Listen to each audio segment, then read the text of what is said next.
বিসমিল্লাহির রহমানির রহিম। আসসালামু আলাইকুম, আদাব। আজকে আমি কথা বলবো অত্যন্ত সিরিয়াস একটি বিষয় নিয়ে। সেটি হচ্ছে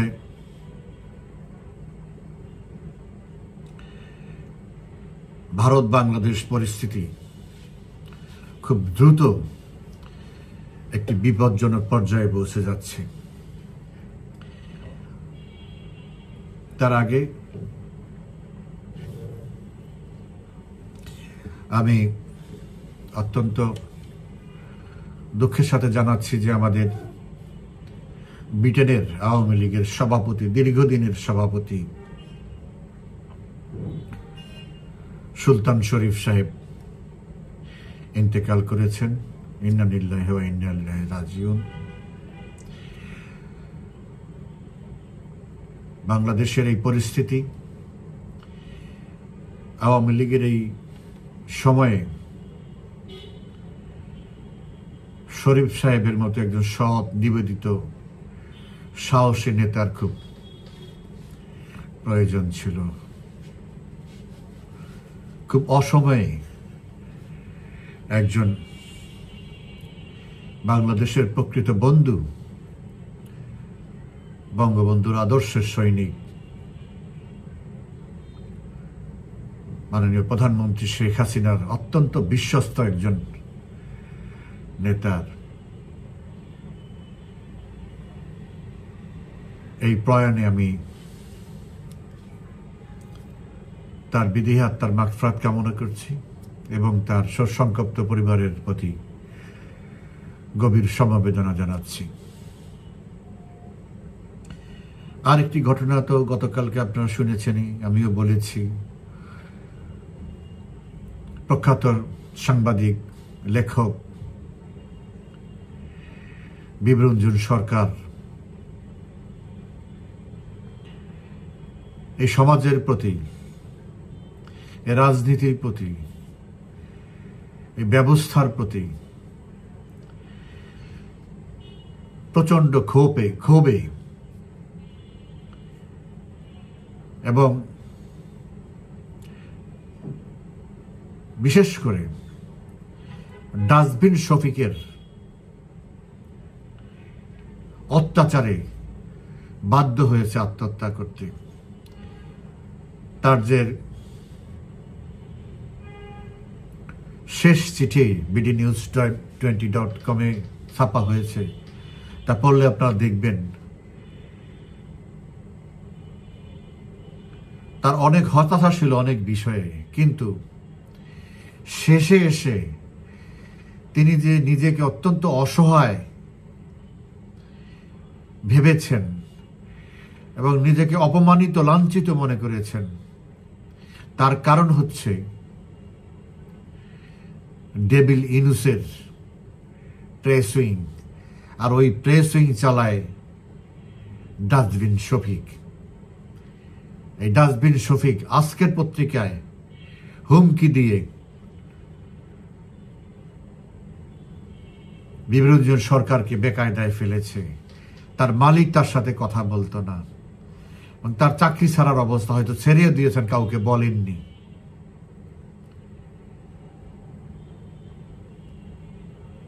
তার সন্তান হিসাবে তার সন্তানরা তার বাবার পরিচয়ের জন্য চাকরি পায় না, পরীক্ষায় উত্তীর্ণ হতে পারে না।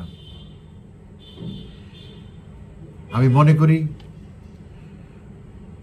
বিভ্রঞ্জন সরকারের মতো একজন সৎ, দেশপ্রেমিক মানুষের অকাল মৃত্যুর জন্যে এই ডাস্টবিন শফিক তার দায় এড়াতে পারে না।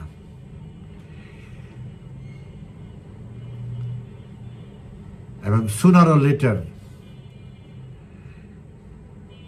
বিভ্রঞ্জন সরকারের এই অপমৃত্যুর জন্যে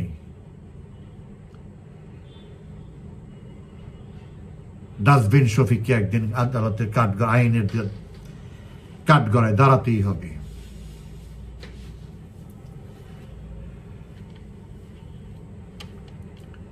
আপনারা জানেন যে বেশ কয়েকটি ঘটনা ভারত বাংলাদেশকে নিয়ে হয়েছে।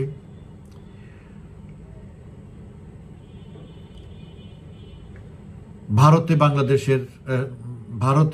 আওয়ামী লীগের অফিস, গায়েবী অফিস, ভূতুরে অফিসের খবর ছাপিয়েছে আরেক দালাল, শেখ হাসিনা বিরোধী, আওয়ামী লীগ বিরোধী বিবিসি। সম্পূর্ণ একটা ভুয়া এবং মিথ্যা তথ্য দিয়ে নিউজ করেছে। এই অবৈধ সরকার ভারতের কাছে তার প্রতিবাদ করেছে।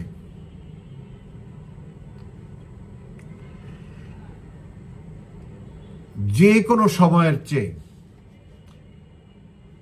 অতি দ্রুত এই প্রতিবাদ চিঠি পাঠানোর কয়েক মিনিটের মধ্যে ভারত সরকার এটার জবাব দিয়েছে। প্রথমত তাদের ভুয়া দাবির প্রেক্ষিতে সেটাকে সম্পূর্ণ প্রত্যাখ্যান করেছে।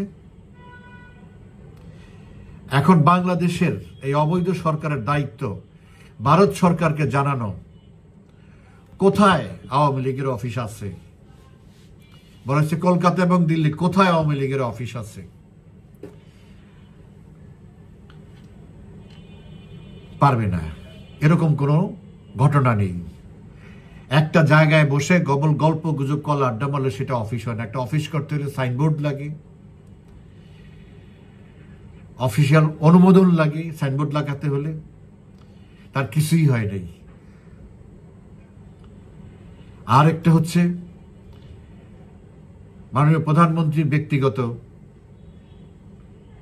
অফিস, সেটা তার বাসার মধ্যে। এটা কোনো রাজনৈতিক, এটা কোনো পার্টির অফিস না। অবশ্যই রাজনৈতিক, প্রধানমন্ত্রী আওয়ামী লীগের সভাপতি, অবশ্যই রাজনৈতিক। এটা সরকারের পক্ষ থেকে, ভারত সরকারের পক্ষ থেকে তাকে দেয়া হয়েছে। এটা আমি আরো 7-8 মাস আগে আপনাদেরকে, যারা আমার ভিডিও শুনেন তাদেরকে আমি বলেছি যে ভারত সরকার একটা সেক্রেটারিয়াল সেট আপ মাননীয় প্রধানমন্ত্রীকে দিয়েছেন উইথ অল টেকনোলজিক্যাল সাপোর্ট।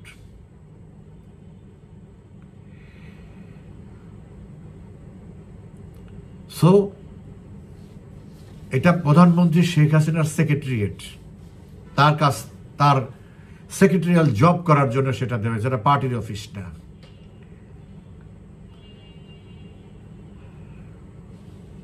পররাষ্ট্র মন্ত্রণালয়, ভারতের পররাষ্ট্র মন্ত্রণালয় এই চিঠির জবাব দিতে গিয়ে উল্টা আরো বলেছে বাংলাদেশ সরকারকে, কোট এন্ড আনকোট, বাংলাদেশ সরকারকে এর আগেও বলা হয়েছে এবং আবারও বলছি, ভারত চায় দ্রুততম সময়ের মধ্যে একটি ইনক্লুসিভ নির্বাচন, ফ্রি অ্যান্ড ফেয়ার ইনক্লুসিভ নির্বাচন। যারা ম্যান্ডেট নিয়ে আসবে সে তাদের অপেক্ষায় ভারত আছে, বসে আছে। এই হলো জবাব। এটা একটা চপেটাঘাত।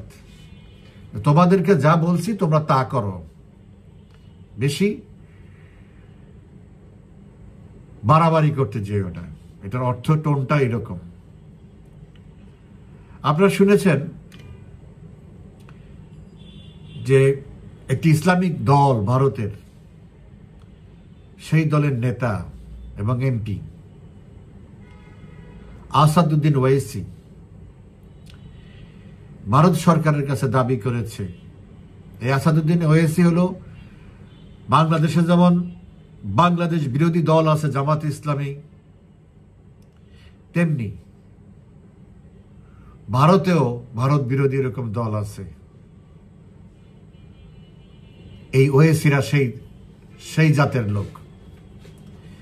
সে দাবি করেছে ভারত যে বাংলাদেশের নাগরিকরা অবৈধভাবে ভারতে আছে তাদেরকে যে পাঠিয়ে দেওয়ার ঘোষণা দিয়েছে, এটা আগে দেয় না, বহু আগেই দিয়েছে, আজকে না। বাট উনি নতুন করে বলতেছে, কারণ জামাত ইসলামের একটি দল কিছুদিন আগে তার সাথে গিয়ে সাক্ষাৎ করে আসছে ভারতে। তো শেখ হাসিনাকে দিয়ে সেটা যেন শুরু করে। তা আমি বলবো সে একটা স্টুপিড লোক। ধর্ম নিয়ে যারা রাজনীতি করে তাদের বুদ্ধি এরকমই হয়। আমরা আগে বলতাম না, সামরিক বাহিনীতে যারা চাকরি করে তাদের বুদ্ধি হাঁটুতে। আসলে ধর্মে নিয়ে যাদের বুদ্ধি, রাজনীতি করে তাদের বুদ্ধি হলো বগলের নিচে। তা না হলে সে শেখ হাসিনার কথা কিভাবে বলে? শেখ হাসিনাকে ভারতে অবৈধভাবে আছে, বারবার একাধিকবার বলা হয়েছে। প্রধানমন্ত্রী শেখ হাসিনা ভারতের অত্যন্ত সম্মানিত মেহমান। ভারত সরকার তাকে সর্বোচ্চ মর্যাদা দিয়ে সেখানে রেখেছে। তো শেখ হাসিনা কিভাবে অবৈধ? এই ধরনের অবান্তর কথা, এরকম একটা ফালতু কথা এরকম একজন নেতা, সংসদ সদস্য কিভাবে বলে? আসলে এটি হলো আলোচনা আনার জন্য, বাংলাদেশের মানুষকে সুশ্রী দেওয়া। তাদের যারা বাংলাদেশের দোসর আছে, জঙ্গিরা, ইসলামিক জঙ্গিরা, তাদের বাহবা পাওয়ার জন্য সে এই ধরনের একটা ফালতু, ভিত্তিহীন, বেআইনি কথা বলেছে।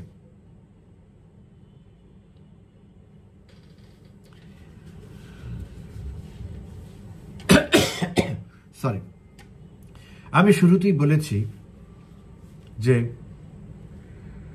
ভারত বাংলাদেশ সম্পর্ক ক্রমেই এবং তা গতি বাড়িয়ে একটা বিপজ্জনক বাঁকে মোড় নিচ্ছে।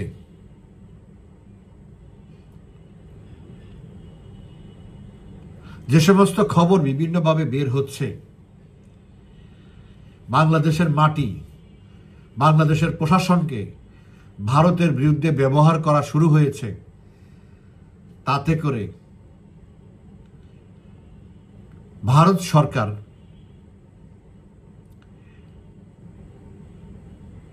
একটা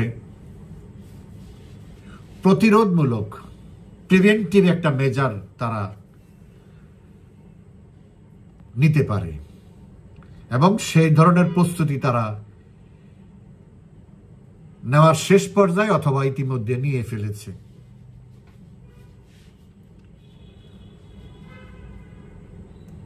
এখন ভারতের পজিশনটা এমন হয়েছে যে কিছুদিন আগে, 1 মাস আগেও ভারত সরকার বাংলাদেশ নিয়ে কিছু করতে গেলে আমেরিকার সাথে কনসাল্ট করত বন্ধুত্বের খাতিরে, বা একটা বেটার আন্ডারস্ট্যান্ডিং এর কারণে। কিন্তু ভারতের সাথে ট্যারিফ নিয়ে, ট্যারিফটা পরে আসছে। ভারত পাকিস্তানে আক্রমণ করার পরে যে সার্জিক্যাল স্ট্রাইক করেছে, তারপরে তখন থেকে আমেরিকার প্রেসিডেন্ট যে ভুয়া দাবি করে আসছে যে সে নেগোশিয়েট করে এই যুদ্ধবিরতি করেছে, এটা ভারত এখনো স্বীকার করে না। কখনোই ডোনাল্ড ট্রাম্পকে এজন্য ধন্যবাদ দেয়নি, ভবিষ্যতেও দিবে না, এবং তারা এটা স্বীকারই করে না। তারা স্পষ্ট বলেছে পাকিস্তান সরকারের থেকে তাদের সাথে যোগাযোগ, মিলিটারি সিস্টেমে তাদের সাথে যোগাযোগ করা হয়েছে, তারা সেটা এগ্রি করেছে। এখন ডোনাল্ড ট্রাম্প যদি পাকিস্তানের সাথে সে কোনো আলোচনা করে থাকে, সেটা তাদের ব্যাপার। বা ডোনাল্ড ট্রাম্পের সাথে নরেন্দ্র মোদীর এই বিষয়ে কোনো কথা হয়নি। সো তার যে ক্লেম এই যুদ্ধ থামানোর জন্য সে ব্যবস্থা নিয়েছে, তার কথায় যুদ্ধ থেমেছে, সেটা ভারত স্বীকার করে না। এই কারণে ট্রাম্প একটু মনক্ষুণ্ণ হয়েছে। সেখান থেকে সে ভারতের বিরুদ্ধে, ভারতের উপরে এই আনজাস্ট অ্যান্ড আনফেয়ার একটা শুল্ক চাপিয়ে দিয়েছে, উসিলা দিয়েছে এই রাশিয়ার তেল কেনার জন্য। অথচ ভারতের পররাষ্ট্রমন্ত্রী ডক্টর জয়শঙ্কর এবং রাশিয়ার পররাষ্ট্রমন্ত্রী সার্গেই লেভরভ 2 দিন আগে মস্কোতে সংবাদ সম্মেলন করে ডক্টর জয়শঙ্কর বলেছেন, এই আমেরিকা 2022-এর 24শে ফেব্রুয়ারির রাশিয়া ইউক্রেন আক্রমণের পরে এই আমেরিকাই ভারতকে বলেছে, তোমরা রাশিয়া থেকে যত পারো তেল কিনো এবং সেটা বিশ্ব সাপ্লাই করো, যাতে সাপ্লাই শর্ট হয়ে দাম যাতে না বাড়ে। সেই আমেরিকা এখন সেইটাকে ইস্যু করে আমাদের উপরে ট্যারিফ চাপিয়েছে। এটা একটা পারপ্লেক্সিং ইভেন্ট ইন্ডিয়ার জন্য।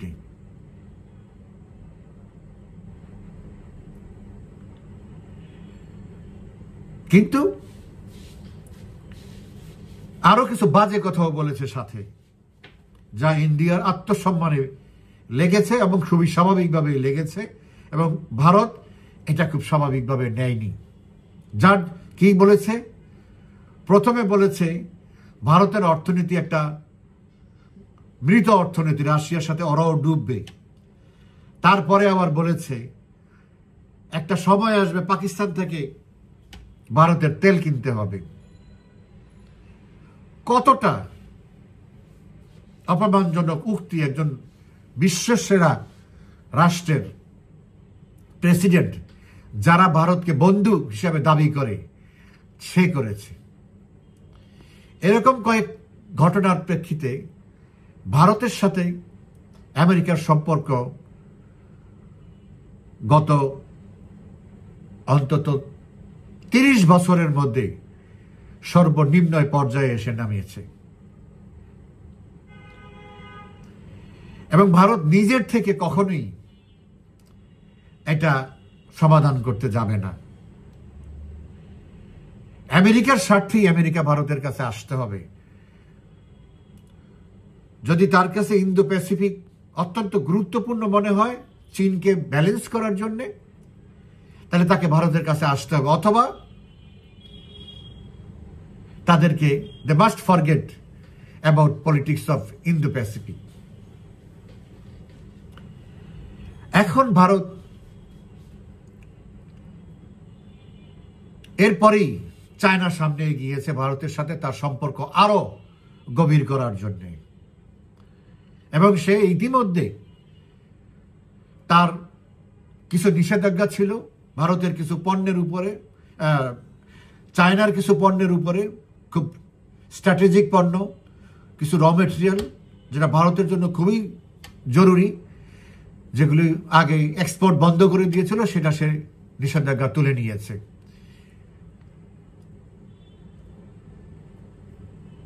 এবং ভারত থেকে আরো বেশি ইম্পোর্ট করার জন্য তাদের পলিসি নতুন করে ইনক্রিজ করেছে। আগামী 31শে আগস্ট এসসিওর শীর্ষ সম্মেলনে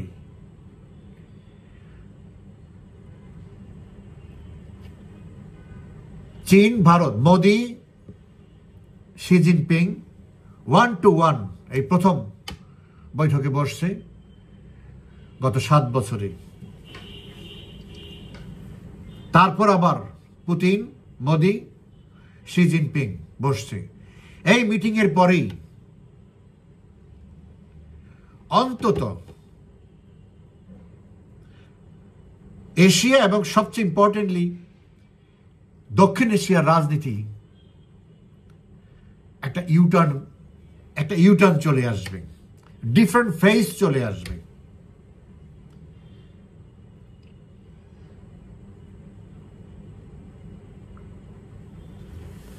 বাংলাদেশের এই অবৈধ ইউনূস সরকার, দখলদার, ক্ষমতায় বসে ভারতের বিরুদ্ধে যা যা করা সম্ভব তাই করেছে, এবং আরো কি করা যায় তার ক্যাপাসিটির বাইরে পাকিস্তানের সহযোগিতা নিয়ে, পাকিস্তানের পরামর্শে, তুরস্কের পরামর্শে সেই সব নটোরিয়াস কাজগুলো সেখানে সে উদ্যোগ নিয়েছে। বাংলাদেশে পরপর 2 জন পাকিস্তানের মন্ত্রী সফর করতেছে।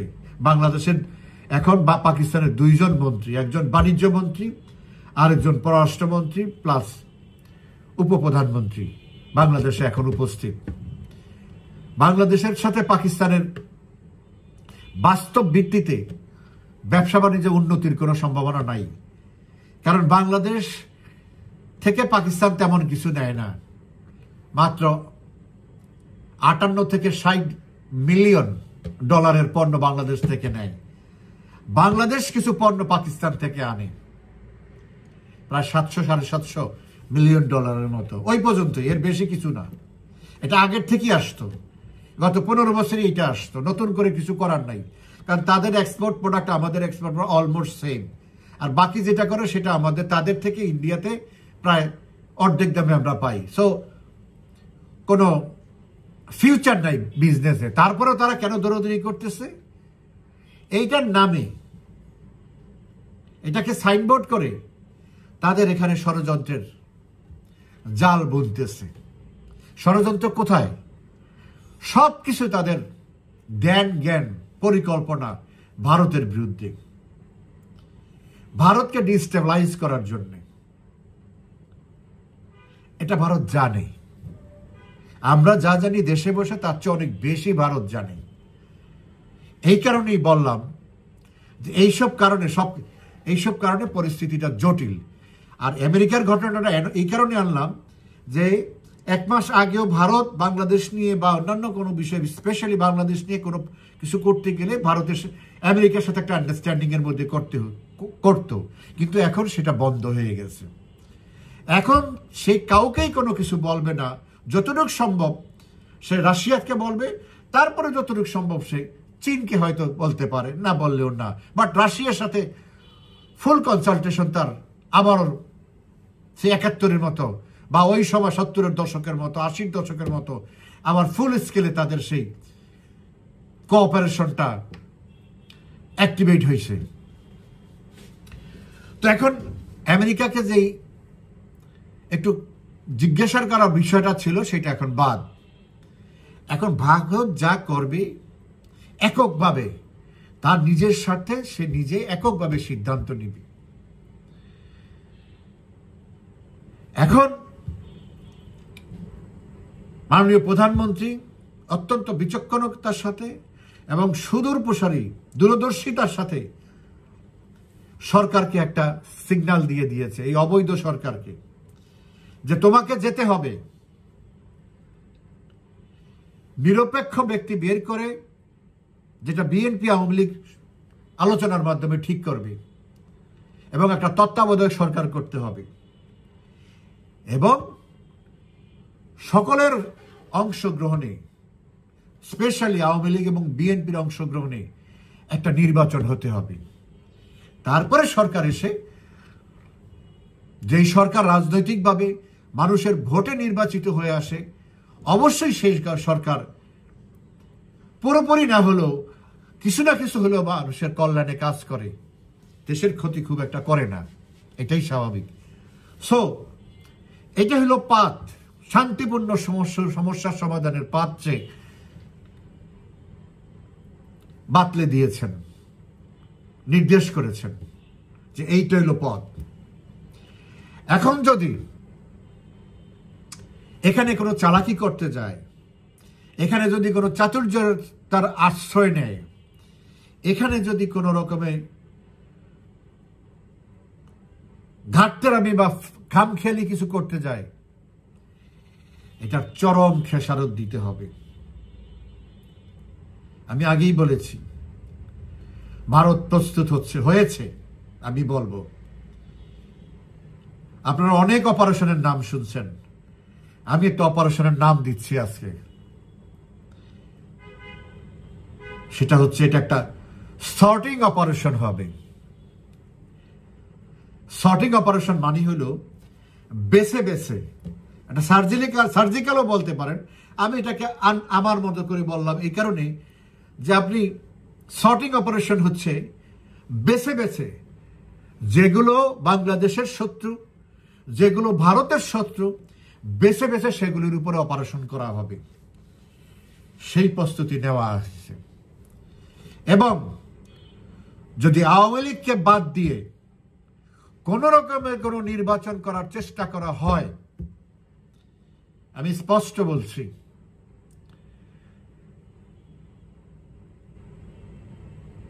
বাংলাদেশের এক্সাইল সরকার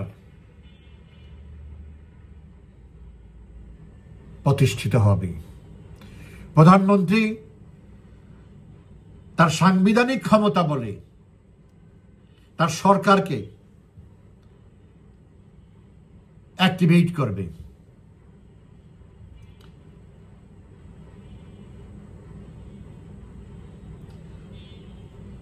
তারপরেও যদি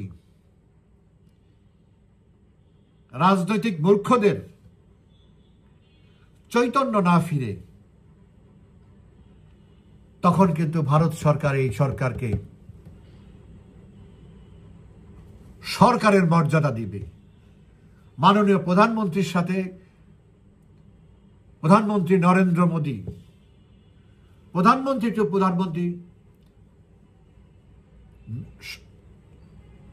বৈঠক করবেন, তাতে সব খেলা শেষ হয়ে যাবে। ওই জন্যই বললাম যে আমেরিকাকে এখন আর জিজ্ঞেস করার কিছু নাই। আমেরিকার কোনো পরামর্শ তারা এখন আর কানে তুলবে না।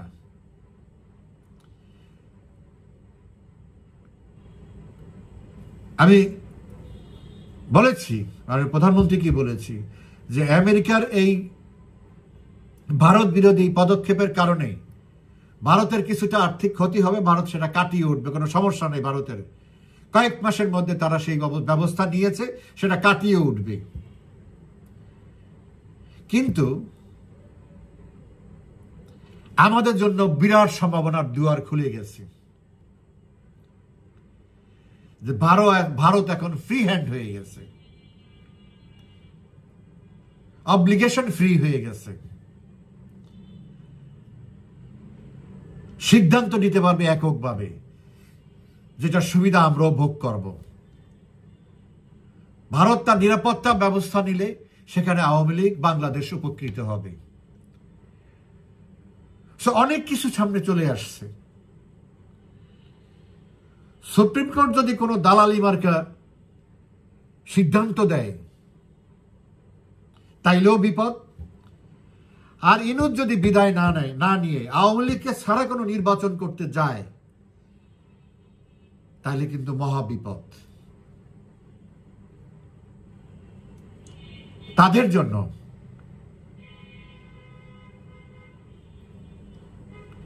আর যদি একবার এক্সাইল সরকার ডিক্লেয়ার করে, এটার যে কত ভিগারাস ইমপ্লিকেশন হতে পারে, এটা আশা করি ইনুস না বুঝলেও ইনুসকে যারা তাদের বিদেশিরা, যারা যেসব পরামর্শদাতা আছে, তারা নিশ্চয়ই বুঝাবে। তবে তারা তো বুঝাবে, তারা উল্টাও বুঝাতে পারে, কারণ তারা তো বাংলাদেশের ক্ষতি চায়। বাংলাদেশ যেন আরো নিম্ন পর্যায়ে চলে যায়, তাইলে তাদের খুব খুশি হবে। বাংলাদেশ যে তাদের থেকে, এই পাকিস্তানের থেকে অনেক ভালো আছে, অনেক মর্যাদা সম্পন্ন আছে সব দিক দিয়ে, পারমাণবিক এক বোমা ছাড়া, সেটা তো ওদের সহ্য হচ্ছে না। অতএব বাংলাদেশকে কিভাবে ক্ষতি করা যায়, বাংলাদেশকে কিভাবে আরো নিচে নামানো যায় অর্থনৈতিক, রাজনৈতিক, সামরিকভাবে, এই সামরিক বাহিনী পাকিস্তানের বিরুদ্ধে যুদ্ধ করে গড়ে উঠেছে। এই সামরিক বাহিনীকে ধ্বংস করতে পারলে সবার আগে যে হাসিটা হাসবে সেটা হলো পাকিস্তানিরা। আর ভারতের সাথে যদি কোনো টাসেল এই সামরিক বাহিনী যায়, মুহূর্তের মধ্যে ভ্যানিশ হয়ে যাবে। তাহলে হাসবে কে? আমরা কাঁদবো, পাকিস্তানিরা হাসবে। এটাই হলো পাকিস্তানিদের আলটিমেট গোল। আমাদের যত সর্বনাশ হবে, ওদের তত উপকার হবে, ওরা তত হাসবে, ওদের তত আনন্দ আসবে। ওই চক্রের মধ্যে আমরা এখন পড়ে গেছি। অতএব মাননীয় প্রধানমন্ত্রী অত্যন্ত দৃঢ়তার সাথে এখন পদক্ষেপ নিচ্ছে। সে অনেক সিরিয়াস হয়ে গেছে। সেই জন্যই সে এই নির্বাচনের পথটা বাতলে দিয়েছে। এখান থেকে কোন রকমের এদিক ওদিক হলে, একটা ফোক কথা আছে না, খবর আছে, ইউনূসেরও খবর আছে, আরো অনেকের বড় খবর আছে। আশা করি ওরা সেই ভুলটা করবে না, করলে ওই যে খবর আছে সেটা ভোগ করতে হবে। ভালো থাকেন, ধন্যবাদ।